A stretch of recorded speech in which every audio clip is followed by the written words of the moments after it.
যদি আমরা পেয়ে যাই, মনে হয় যে এটা লাইলাতুল কদর হতে পারে, তাহলে একটা বিশেষ দোয়া পড়া। দোয়াটা হলো আল্লাহুম্মা ইন্নাকা আফুউন তুহিব্বুল আফওয়া ফাআফু আন্নি। হে আল্লাহ, আপনি ক্ষমাশীল, আপনি ক্ষমা করতে ভালোবাসেন, পছন্দ করেন, আপনি আমাকে ক্ষমা করুন। এই দোয়াটা পড়বো তো ইনশাআল্লাহ। আল্লাহুম্মা ইন্নাকা আফুউন, বড় বড় অর্থবহ একটা দোয়া, বড় মজাদার একটা দোয়া। আল্লাহুম্মা ইন্নাকা আফুউন, আল্লাহ আপনি তো ক্ষমাশীল, তুহিব্বুল আফওয়া, ক্ষমা করতে পছন্দ করেন, ফাআফু আন্নি, অতএব আমাকে ক্ষমা করেন। রমজানের শেষ দশকে বেশি বেশি ইবাদত করার চেষ্টা করা। বুখারী শরীফে আসছে নবী করিম সাল্লাল্লাহু আলাইহি সাল্লাম সম্পর্কে আম্মা জান আয়েশা বলেছেন, ইযা দাখালাল আশর, রমজানের শেষ 10 দিন যখন শুরু হতো, তখন নবী সাল্লাল্লাহু আলাইহি সাল্লাম কি করতেন? আইকাজ আহইয়া লাইলা, সারা রাত আর ঘুমাতেন না, শেষ 10 দিন সারা রাত ঘুমাতেন না। ওয়াশাদ্দা মিযজারা, কোমর বেঁধে নিতেন। ওয়াইকাযা আহলা, এবং তার পরিবারকে তিনি জাগিয়ে তুলতেন। আরেক হাদিসে আসছে নবী সাল্লাল্লাহু আলাইহি সাল্লাম বলেছেন, কারণ নবী সাল্লাল্লাহু আলাইহি ওয়াসাল্লাম ইযা দাখালাল আশর ইয়াজতাহিদু ফীহি মা লা ইয়াজতাহিদু ফী গায়রি, নবীজির জীবনে কখনো ইবাদতের জন্য এত চেষ্টা করতেন না যত চেষ্টা করতেন রমজানের শেষ দশকে ইবাদতের জন্য। আমাদের দেশে দেখবেন রমজানের প্রথম 10 দিন মসজিদ পূরণ হয়ে, মসজিদের বারান্দা ফিল আপ হয়ে, বাহিরেও মুসল্লি হয়, সেখানে চাটাই এবং কার্পেট বিছানো লাগে। কিন্তু দ্বিতীয় দশক আসলে আস্তে আস্তে বাহিরের মুসল্লি হাওয়া হয়ে যায়, আস্তে আস্তে চাটাই উঠে যায়, মসজিদের ভিতরে মুসল্লি চলে আসে। শেষের 10 দিন হলে একেবারে মূল মুসল্লি যেগুলো ওয়াক্তিয়া নামাজের, এর বাইরে অতিরিক্ত মুসল্লি সব ঝরে পড়ে যায়, সব ঈদের মার্কেটে চলে যায়। ভাইরা আমার, নবী করিম সাল্লাল্লাহু আলাইহি সাল্লাম শেষ দশককে সবচেয়ে গুরুত্ব দিতেন, আর আমরা সবচেয়ে অবহেলা করি সেই সময়টাকে। আল্লাহ আমাদেরকে শেষ দশককে ইবাদতের জন্য বিশেষ গুরুত্ব দেওয়ার তৌফিক দান করুন। রমজানের শেষ 10টা দিন ইতিকাফে বসে যাওয়া, যাদের তৌফিক আছে মসজিদে ইতিকাফে বসে যাবেন।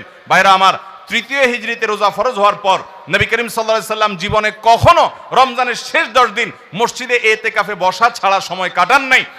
আমরা বেশিরভাগ মানুষ জীবনে একবারও ইতিকাফের তৌফিক আমাদের হয় নাই। যে আমল নবী করিম সাল্লাল্লাহু আলাইহি সাল্লাম কখনো ছাড়েন নাই, আমরা বেশিরভাগ কপাল পোড়া সে আমলটা জীবনে একবারও করি নাই।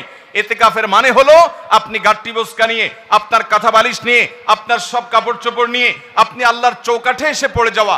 এটা অত্যন্ত অত্যন্ত তৃপ্তিদায়ক একটা ইবাদত, অত্যন্ত এই একটা মজাদার একটা ইবাদত, যেটার স্বাদ আপনি আস্বাদন একবার করলে আপনাকে আর কেউ ঠেকাতে পারবে না। আমরা মনে করি ইতিকাফ মানে মসজিদে বন্দী হয়ে যাওয়া, কথা বলা যাবে না, বোবার মতো থাকতে হবে, এটা ভুল ধারণা।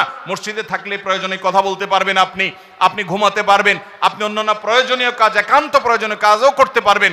তবে মসজিদের মধ্যে নিজেকে বন্দী করে রেখে আপনি যখন ইবাদত করবেন, আপনার ফিলিংস হবে যে আমি আল্লাহর কাছে এসে নিজেকে বন্দী করে ফেলেছি, অসম্ভব ভালো লাগা কাজ করবে। আপনি যদি ইতিকাফে থাকেন তাহলে সেক্ষেত্রে বিশাল বড় একটা আমল আপনি জিন্দা করলেন।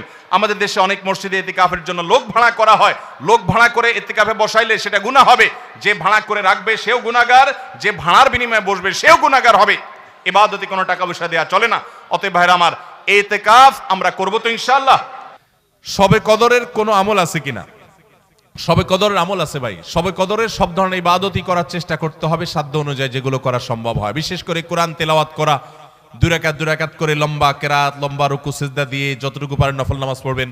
বিশেষ পদ্ধতির নামাজ, শবে কদরের নামাজ এত রাকাত, অমুক সূরা এতবার, প্রথম রাকাতে দ্বিতীয় রাকাতে ততবার, এগুলো মন গড়া, এগুলোর কোনো ভিত্তি কোরআন হাদিসে নাই। তবে 2 রাকাত করে যত লম্বা রুকু দিয়ে সিজদা দিয়ে অনেক সময় নিয়ে 2 রাকাত নামাজ 5, 7, 10 মিনিট ধরে, যত বেশি সময় ধরে পারেন লম্বা কেরাত রুকুতে নামাজ পড়বেন। এক, তেলাওয়াত বেশি বেশি করবেন, যত সুন্দর করে সম্ভব তেলাওয়াত শুনবেন, শোনাশুনি করবেন, কোরআনকে সময় দিবেন, কোরআন স্টাডি করবেন এই রাতে।